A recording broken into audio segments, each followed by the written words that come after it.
as a national society? How can we address? What do you people at the Red Cross do now that there's no war? Pourquoi, puisqu'on a des réponses qui sont valables dans les pays du Nord, pourquoi ces réponses? Porque la Cruz Roja es eso, es una cruz. The crucial issue is how do we do this?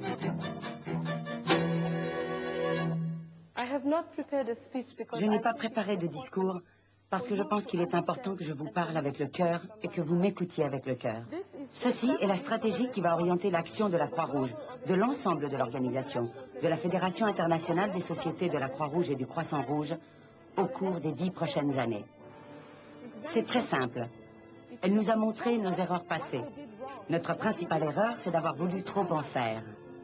Et puis, nous n'avons pas toujours su développer notre réseau de volontaires, encadrer notre personnel, apprendre à trouver de nouvelles sources de financement et aider les gens à se prendre davantage en main. C'est pourquoi, aujourd'hui, je suis fière et heureuse d'être ici à Oziré, plutôt qu'au Country Club de Windhoek, car sans vous, nous ne pouvons pas faire notre travail.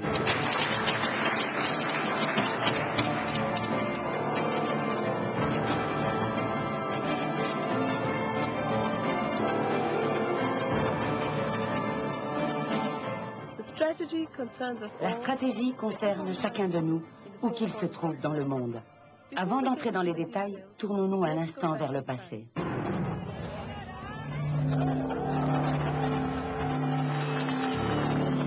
Les années 90, une période de profond bouleversement. Parfois pour le meilleur, souvent pour le pire. Entre espoir et terreur, la conception même de la vie est bouleversée par la haute technologie. Des désastres naturels ou économiques n'occultent pas la formidable montée en puissance des techniques de l'information. Et tant pis pour ceux qui n'ont pas accès à ce nouvel Eldorado.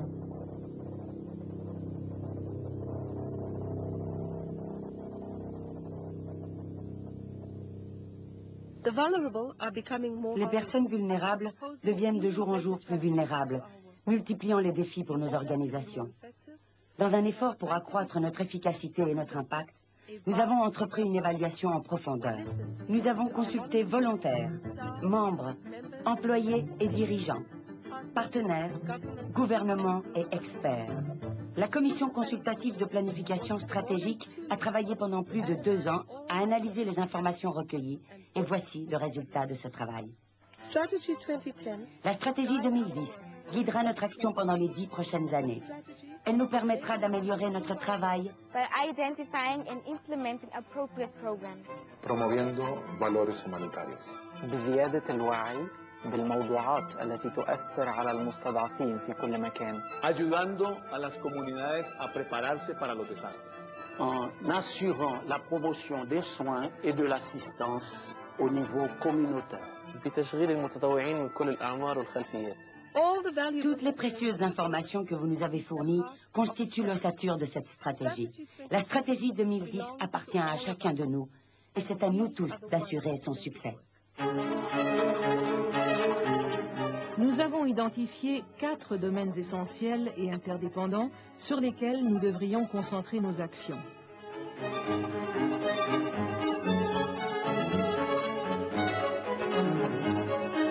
Trois grandes orientations stratégiques ont été définies afin de diriger nos efforts. Nous devons élaborer des programmes mieux adaptés aux besoins et centrés sur les domaines essentiels. Nous devons mobiliser toutes nos ressources et promouvoir la prise de conscience des problèmes qui touchent les personnes vulnérables. Et nous devons tirer pleinement parti de notre réseau mondial, unique en son genre. Voilà pour la théorie. Maintenant, comment faire de la stratégie une réalité?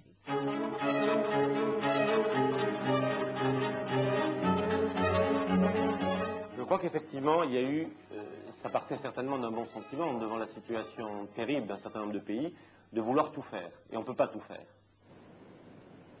Après le raz-de-marée de 1998, des milliers de Papouasiens se retrouvèrent démunis et sans abri.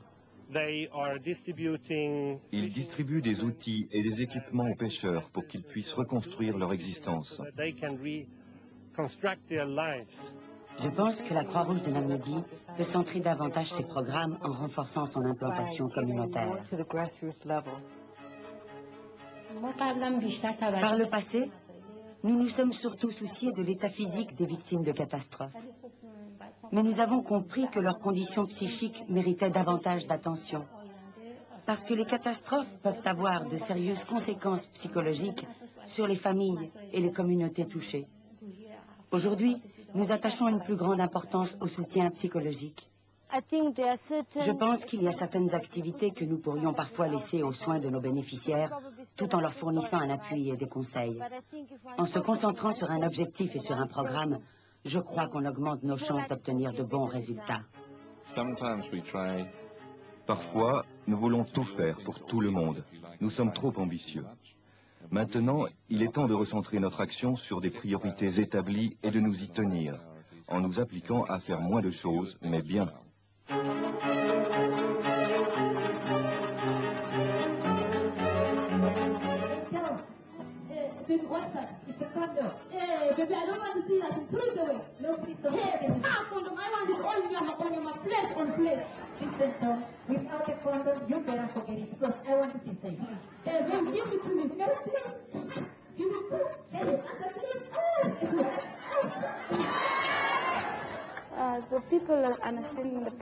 Avec les marionnettes, c'est plus facile d'aller vers les gens et de leur parler.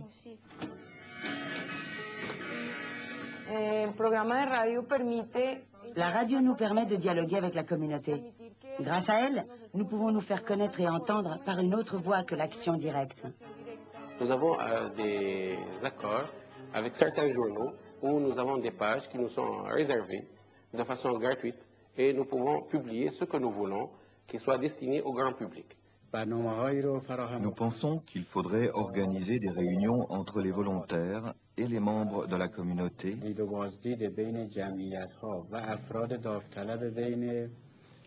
afin de promouvoir et entretenir des relations de paix et d'amitié parmi les gens.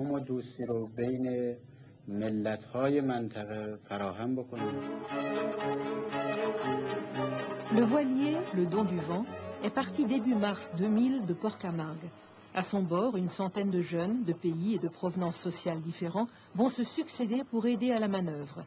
Ils sont autant d'ambassadeurs apportant un message de tolérance et de solidarité à tous les pays du pourtour méditerranéen.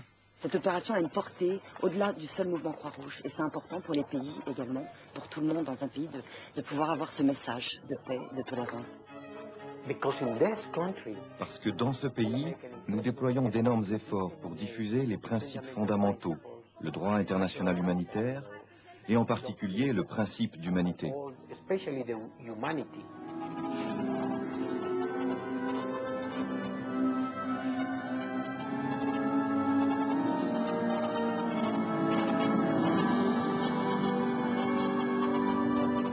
On peut tirer des sonnettes d'alarme, on est sur le terrain. On peut dire attention, c'est insupportable. Et ça, c'est pas rompre avec notre valeur de neutralité ou d'impartialité. Au contraire, on est les témoins. Nous, on est sur le terrain. Voilà ce qu'on voit. Attention, c'est insupportable. Il faut faire quelque chose.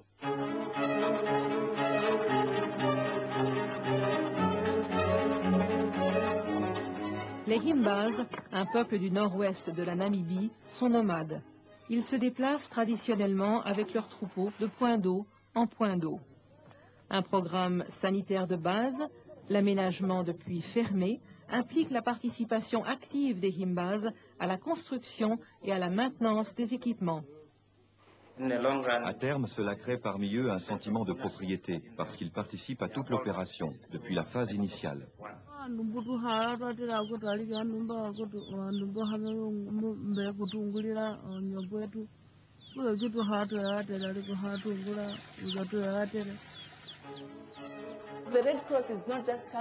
La Croix-Rouge, ce n'est pas seulement venir et faire les choses, c'est aussi permettre aux gens de faire les choses par eux-mêmes. Lorsque je rentrerai dans mon pays, je tirerai profit de mon expérience pour aider ma communauté ou d'autres communautés. Nous avons plus de 5000 secouristes au sein de notre société nationale. Notre but est d'avoir un secouriste au sein